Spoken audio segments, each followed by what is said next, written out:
Hi, I'm Susan. I'm a volunteer here at Grace Hospice. I'm also an end-of-life doula and part of the volunteer doula program here at Grace. The term doula comes from the Greek word that means woman who serves. And that's a little outdated because there's many men who serve as end-of-life doulas. To me, there's no better place to serve than at the bedside of a dying person and their family.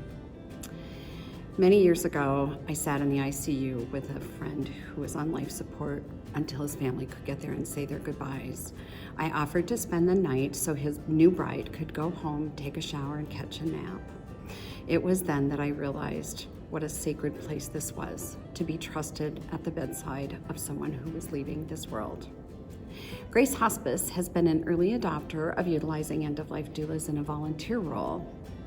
The goal of the doula is to bring peace and comfort to end of life along with the rest of the team, and they do this through a non-medical role. The volunteer doulas walk with the patient and family between the paid staff visits and the volunteer visits. Working with an end-of-life doula is optional for families. If they choose this, the doula will meet with the family to determine how best to serve their needs. Adding a doula to the hospice team gives the patient and family another layer of support during this tender time. Doulas bring a sense of control to the dying process. One way is to help create a legacy project. This could be planning a pre-death party or writing an obituary. It could mean recording messages for future generations. It could even mean finally sharing that secret recipe they've kept hidden all these years. The patient may choose to create a vigil plan, and the doula can help with this. A vigil plan clarifies the wishes of the patient on how they want their surroundings to look and feel and smell in those last hours. It could mean rearranging their room, putting the bed by the window, changing the lighting, adding music, essential oils. It could even mean staggering the visitors to avoid exhausting the patient and family. The doula can also help the patient and family create a guided visualization practice.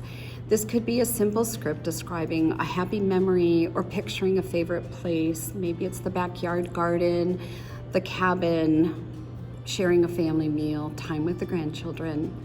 This quiet practice can help ease stress for the family and patient during the active dying process as well.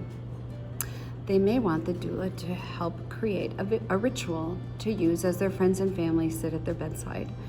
They might want to hear poetry or spiritual writings, or maybe it's their favorite book. There's many ways to create loving rituals at the bedside. As the patient transitions to active dying, the doula is notified along with the rest of the team.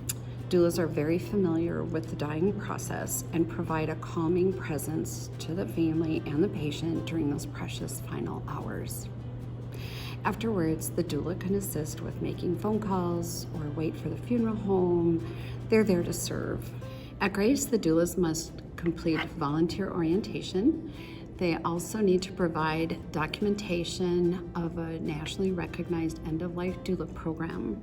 They should be at least 1 year out of the loss of a loved one, and they probably should not be actively grieving.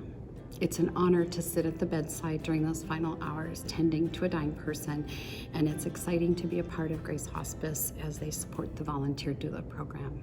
Thank you.